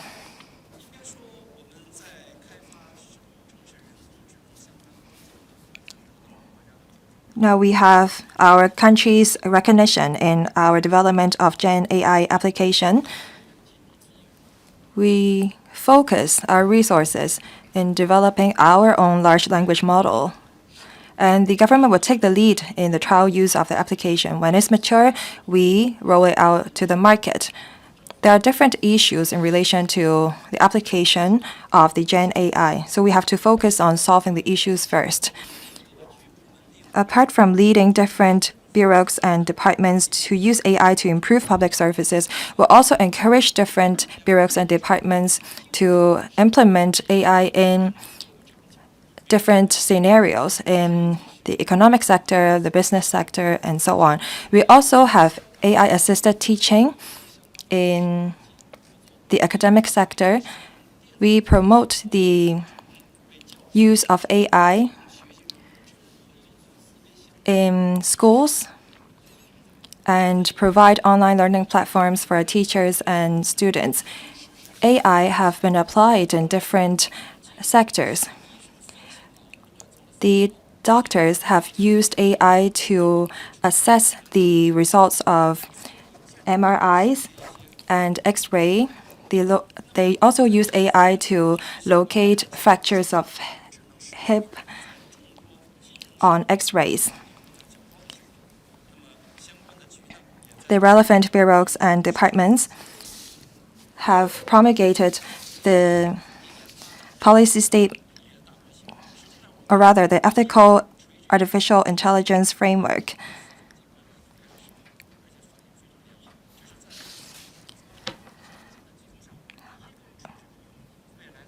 we are trying to make use of AI in the business sector and the academic sector, and I think that there will be more use cases in the future.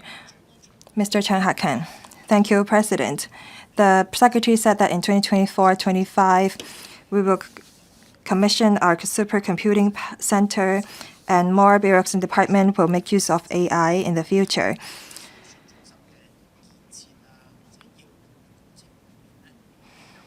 I wonder how the administration will make sure that the privacy of the people is ensured, or how do we ensure cybersecurity? Secretary, we attach a lot of importance to protection of personal data. The people concerned very much about this issue and is well protected under our regulations and laws. As you can see, we have a large number of regulations and legislations on protection of personal data. Different departments and bureaus have adopted measures to safeguard people's privacy. Now, regarding Gen AI applications and supercomputing center, we have established rules and regulations on protection of personal data. The government have also rolled out guidelines on protection of data while ensuring the openness of our system. The Digital Policy Office have also promulgated a policy statement on facilitating data flow and safeguarding data security in Hong Kong. We are engaging academic organizations to look at legislating for protection of digital data. Dr. Lee. President, we need to support enterprises in making use of AI, and the best way to do that is to have the government take the lead in using AI to streamline procedures. These days, we are concerned about how we can enhance the efficiency of civil servants, and we're looking into ways to save costs and expenses. Is it possible for us to make use of AI to replace or reduce some of the workload of the civil servants so that they can spend more time on improving people's livelihood and developing our economy? Will you work on that, Secretary? Thank you, Dr. Lee, for the question. AI and technology can assist the civil servants in handling some of the duties. It can save time on document processing, and different departments and bureaus have already made use of AI to improve public services and enhance efficiency. By the end of 2025, we will roll out a guideline to promote the use of AI to enhance public service and efficiency. This will also solve the manpower shortage issue within the government. In the policy address, the chief executive said that in order to enhance the efficiency of civil servants, the CSB is working with the DPO to digitalize some of the workflows and reprioritize some of the duties. Mr. Stanley Lee. Thank you, President. Hong Kong is a free economy and free market, but that does not mean that government plays no role in promoting economy. I support the enterprises in making use of AI. I think that the government should work on software infrastructures and increase the use cases, because these are the essential elements of AI. I've talked to some enterprises. They know that there are benefits of using AI. AI can enhance efficiency and save time. But in terms of manpower, they are facing difficulties. So I have a question for the administration. Is there any plan for us to recruit more AI talents? How many talents we have that are equipped with the knowledge of supercomputing? All these measures will help enterprises in making use of AI. Secretary, thank you. The INT ecosystem has been improving over the years, and this ecosystem was developed under the leadership of the government on policy and infrastructures. The government took the lead in developing these areas. Every year, we have over 10% of our startups that have made use of INT, and we are having more talents coming to Hong Kong.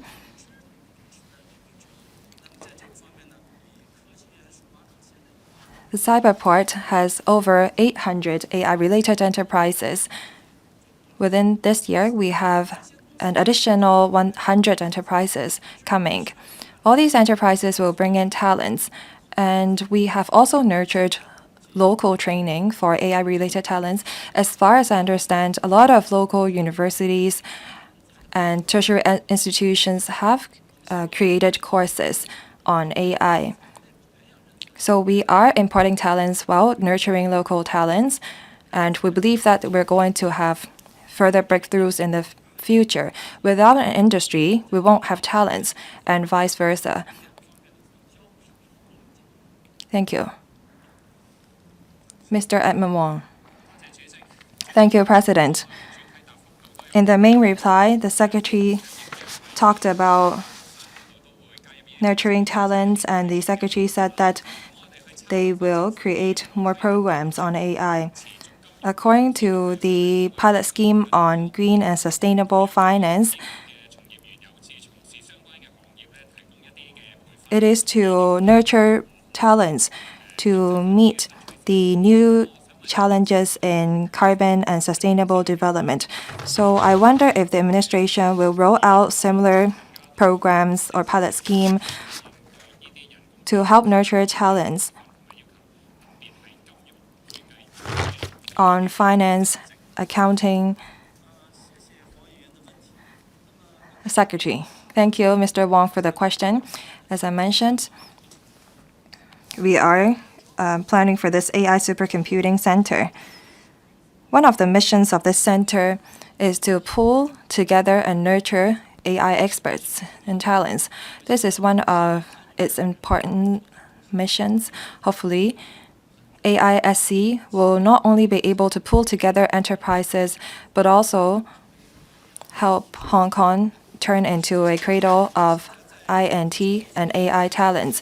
Now, in terms of education, we have at primary level rolled out a AI module for our students. At university levels, we have created programs that suit the needs of Hong Kong. We have a fund to promote the development of such a subject in universities. For the sectors that the member talked about, for example, finance and accounting, I think that we have gained some progress. At Cyberport, we have 200 to 300 enterprises that focus on the application of AI blockchain. With the development of INT ecosystem, I believe that the scenario you described will come to fruition very soon. Next, Mr. Chan Xiu-hong. Thank you, President. In the main reply, it is said that the government will put in place an AI subsidy scheme and leverage the high-performance computing system or service of AI supercomputing center. But as I've mentioned previously, with the development of AI,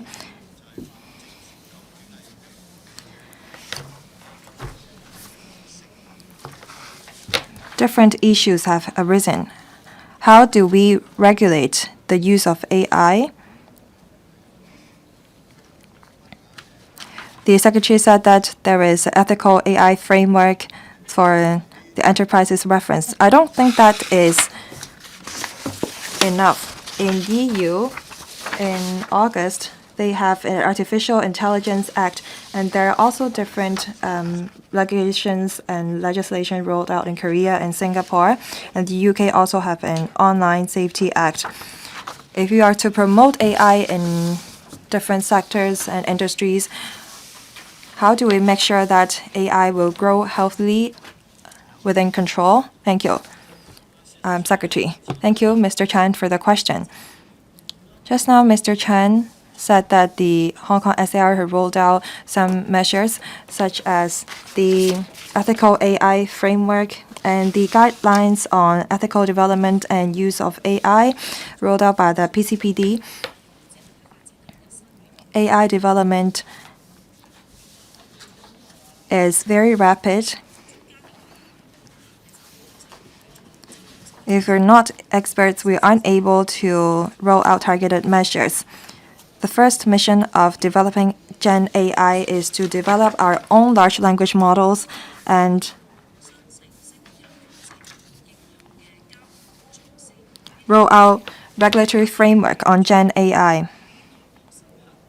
We are scrutinizing this framework, and before promoting AI in the community, we will roll out regulations first.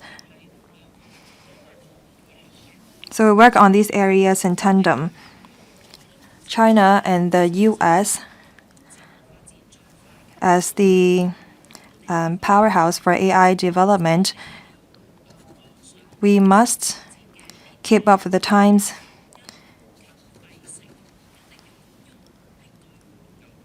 Thank you. Last question seeking an oral reply. Mr. Yang Wen-kit. Thank you, President. It is learned that a series of test events are being held in the Kai Tak Sports Park KTSP to test out the facilities and the venues of KTSP and the traffic arrangements outside it. The test events held at the Kai Tak Youth Sports Ground of KTSP in recent months have been operating smoothly, while the test events for the main stadium are expected to be held in January next year. In this connection, will the government inform this council, 1, whether it knows if the MTR Corporation Limited has drawn up contingency plans for scenarios in respect of the main stadium, such as during peak hours, rainy days, and when concerts are running until the time close to the departure of the last MTR trains, if it knows of the details, if not the reason for that. 2, whether it will discuss with operators of public transport services such as buses, tour coaches, and ferries, corresponding arrangements for diverting passenger flows after the holding of large-scale events in the main stadium, especially during peak hours, if so, of the details, if not the reason for that. And 3, whether it will discuss with merchants associations in the Kowloon City District the provision of concessions to customers or even the organization of other large-scale activities during the holding of events in KTSP to attract the spectators to stay in the district for consumption and ease the pressure on local traffic arising from the dispersion of crowds from events in KTSP, if so, of the details, if not the reason for that. Secretary for Security. Thank you, President. As the largest sports infrastructure project ever commissioned in Hong Kong, the Kai Tak Sports Park, KTSP, plays a significant role in boosting sports development, injecting impetus into the recreation, entertainment, and tourism industries, as well as the development of micro-event economy. To prepare for the opening of the KTSP in the first quarter of next year, the government set up the Interdepartmental Task Force on KTSP, led by the Chief Secretary for Administration, to oversee and coordinate the preparation for the completion and commissioning of the KTSP. The government, in collaboration with the Kai Tak Sports Park Limited, KTSPL, will conduct around 20 test events and stress tests, including stress tests involving up to 50,000 participants. To facilitate these tests, the Hong Kong Police Force has set up a dedicated exercise team. It employs the red team concept, formulates different testing areas for the various venues and facilities of the KTSP, and reviews the coordination and response of relevant departments in handling emergency situations. A total of 7 test events and stress tests have been completed so far. With the concerted efforts of all parties, extensive testing and assessments have been conducted on the KTSP facilities and crowd management and traffic dispersal plans. This is to draw on the experience gained for optimize the arrangements, will progressively expand the scope and enhance intensity of the tests to ensure thorough preparation for the opening of the KTSP. In consultation with the TLB, CSTB, and HAD, my consolidated reply to the various parts of the question is as follows. 1. The KTSP is only around a 10 to 15-minute walk from Kai Tak Station and Songwon Toi Station of the MTR Tuma line. When mega events are held at the KTSP, the MTR Cooperation Limited MTRCL will talk with the KTSPL and relevant government departments, in particular the TD and the Hong Kong PF, in advance so as to make detailed plans and preparation, including enhancement of railway service at the relevant periods and the corresponding station passenger flow management measures, taking into account factors including the event nature, the number of spectators, the expected event end time, and the needs of the spectators. The MTRCL will arrange to enhance the frequency of the Tuma line to a level similar to that of the morning peak. Among the trains of enhanced frequency, special spare trains may be arranged specifically for the dispersal of spectators. Moreover, on the day of mega event, the MTRCL will maintain close liaison with the Interdepartmental Liaison Group coordinated by the government to closely monitor the event progress and weather conditions and make appropriate contingency arrangements as required. The MTRCL will deploy additional staff to assist passengers and enhance the dissemination of passenger information, including real-time train frequency, special signage, and public announcement.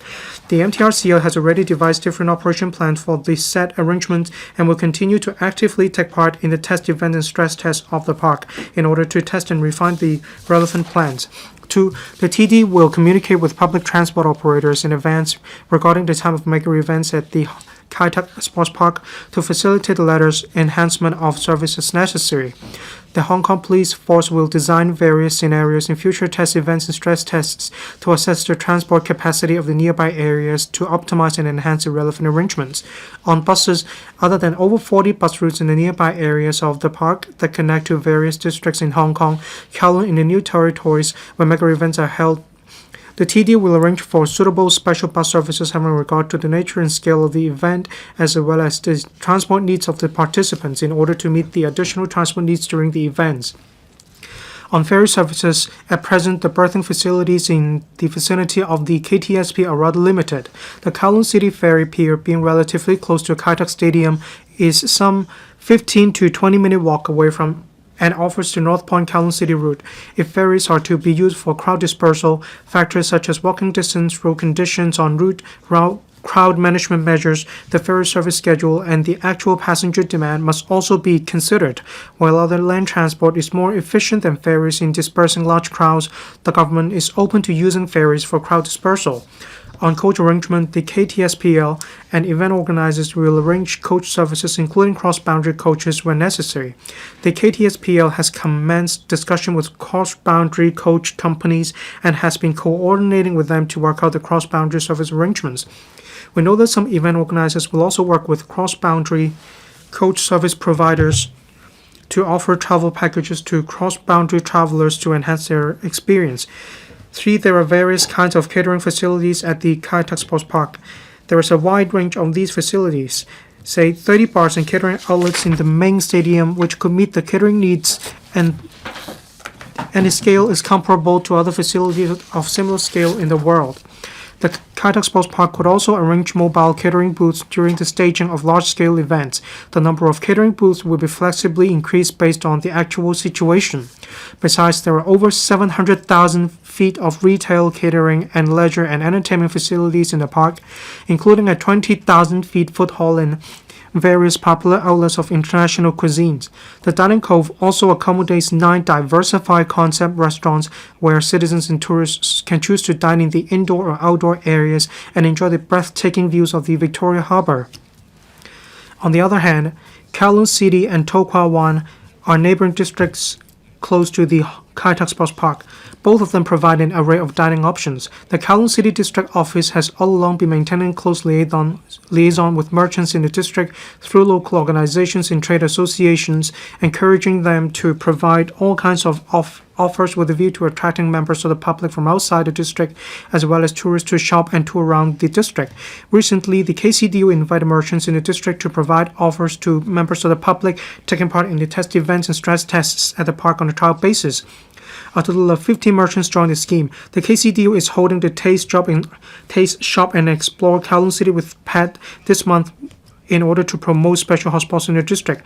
Over 120 merchants have made different offers. We'll discuss with the merchants involved as to whether the promotional period can be extended to attract spectators of the upcoming Kai Tak SP events. Thank you, President. Mr. Kisanyang. Just now, the Secretary explained the crowd dispersal arrangements. Let me give you an example. In April, there will be 3 Coldplay shows. They will start at 8 p.m. In June, JChao will hold 3 concerts. One show will start at 7 p.m. on a Friday. These are peak hours. 2 Mile Line runs at frequency of 2 minutes and a half. So there is no room for the trains to take on more passengers. They are 80% full. The 50,000 spectators may not make it onto the train. So I'd like to know whether the government has already prepared for crowd dispersal. Will you consider transporting spectators from Hong Kong to the stadium or use ferries to transport spectators to the venue in order to make better arrangements for spectators to go to and leave the stadium? Secretary. Under Secretary for Transport and Logistics. Thank you, President. Like all large-scale events that take place in Hong Kong, we will work with the MTRCL to make arrangements for train services as well as crowd dispersal. Our aim is to provide sufficient transport for effective crowd management measures. The start time of concerts is the peak hours in the evening. For afternoon peak hours, the patronage is below 50%. It is capable of absorbing spectators that will go to the stadium. Passengers board the train at different stations. The MTRCL will pay closer attention to the interchange stations on 2 Mile Line, as well as the Kai Tak Station and Song Wong Toi Station. They will take measures for effective crowd dispersal.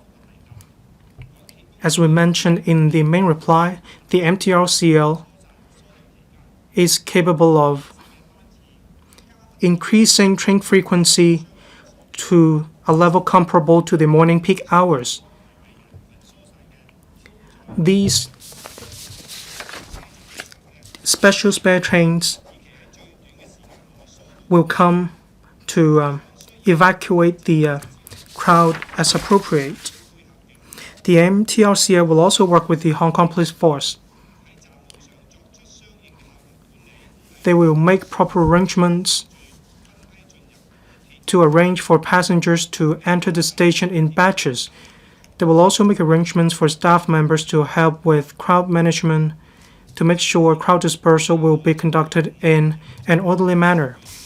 In relation to large-scale events that see attendances of 50,000 spectators, in the following months, the MTRCL will continue to work with government departments and the KTSPL to conduct stress tests as well as drills, test events, and so on. In Kai Tak Station and Song Wong Toi Station, there will be crowd dispersal arrangements. They will put in place test events and stress tests in order to optimize their arrangements.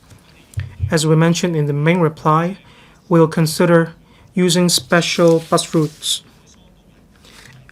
We will also adopt an open mind to using ferry for crowd dispersal. In test events and stress tests, we will try different methods to test out their applicability. Mr. Vincent Chang. Thank you, President. I took part in many of the test events in the KTSP. Many of them are successful. The government needs to encourage spectators to take public transport to the stadium, but there are some people who will take taxis to the stadium, especially when they don't know public transport well. I took taxis twice to the Kai Tak Sports Park, but the drivers don't know where to drop off passengers. I was stuck in the roundabout for 20 minutes or so. Will you consider conducting briefing sessions to the taxi trade and online haircut platforms so that they will have the relevant information. There is also a lack of signage.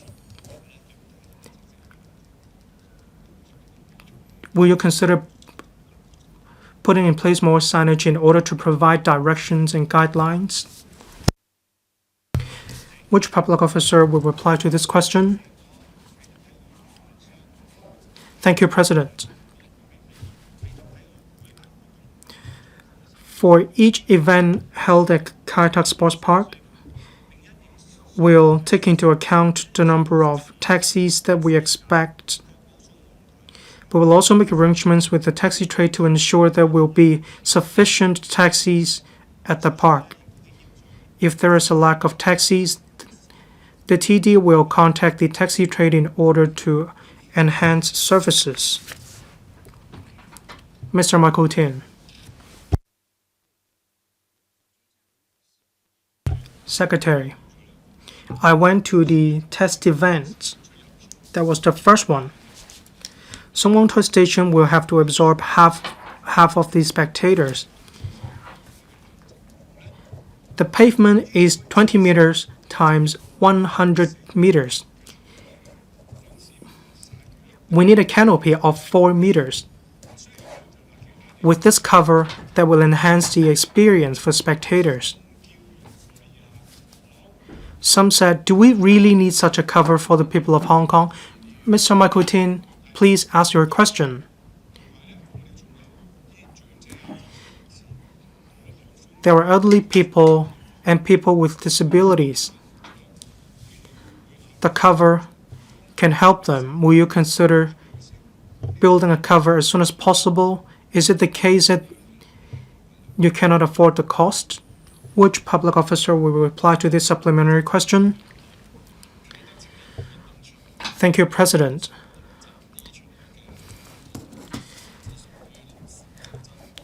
The access from Exit D to the Kai Tak Sports Park is provisional right now. In the future, we will, having regard to the actual situation, conduct studies in consideration. Mr. Jeffrey Lam. Thank you, President. Next year, there will be a lot of mega events in Hong Kong. There will be a wide range of mega events. We want to implement the concept of tourism is everywhere in Hong Kong. When the Kai Tak Sports Park was being built, I reminded the government of making proper arrangements as well as crowd dispersal arrangements. The Hong Kong Sevens will be conducted next year. It will be the first signature event in Hong Kong next year. The test events and stress tests were held. We have civil servants taking part in these events. Mr. Jeffrey Lam, please ask your question. Yes, I'm about to ask my question. In case there are disobedient visitors, do you have any contingency plan to address such situations?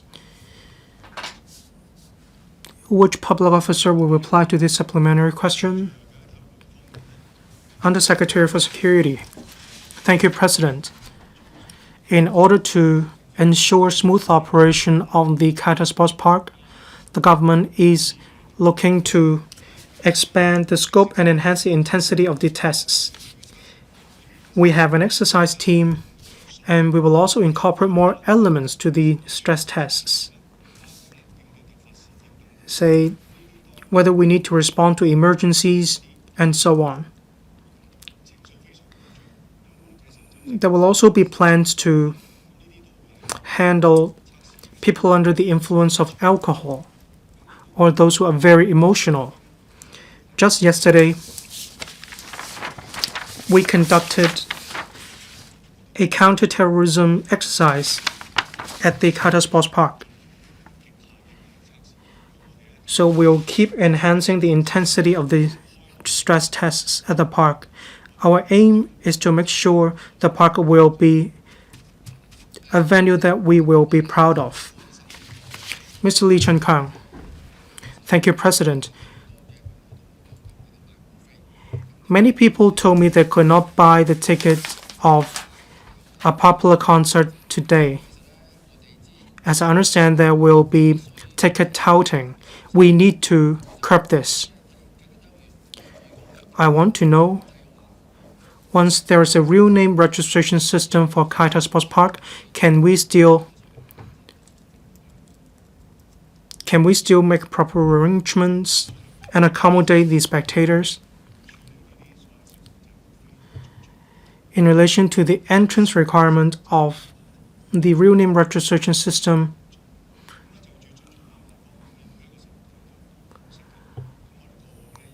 the methods of real name registration system varies from one to another. As I know, there is no real name registration system for concerts in Hong Kong. Some use generative AI codes.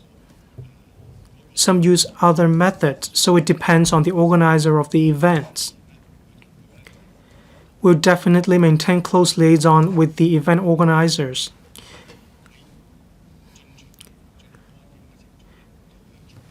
We'll make sure the security checks and entrance requirements are smooth. Undersecretary for Culture, Sports and Tourism. Thank you, President. The KTSP respects event organizers in relation to ticketing arrangements. The park will make arrangements as appropriate. If the real name registration system is in use, the park will collaborate with different departments. The aim is to give spectators the best experience to enter the venue and to take part in the events. Dr. Starry Lee. Thank you, President.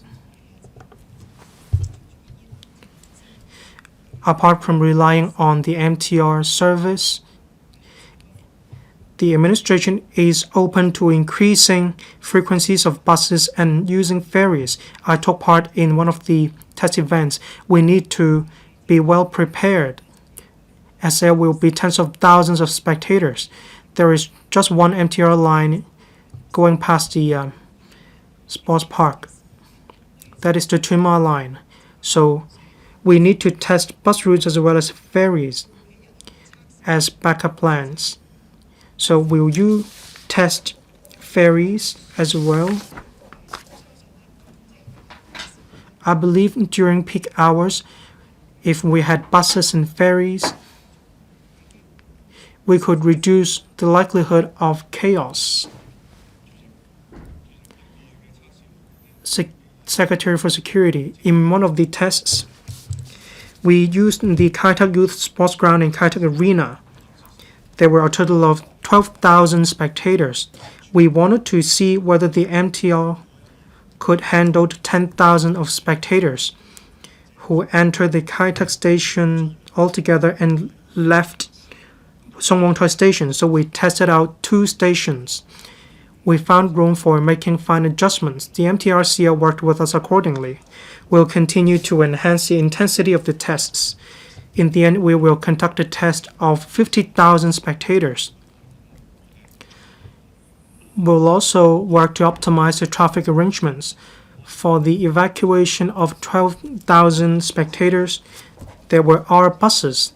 Our buses were deployed in specific areas. In relation to other traffic arrangements, in our future test events, we'll consider making such arrangements, and we'll consider working with the Transport and Logistics Bureau. Thank you, President. Government bills, first reading. Stable coins bill, ozone layer protection.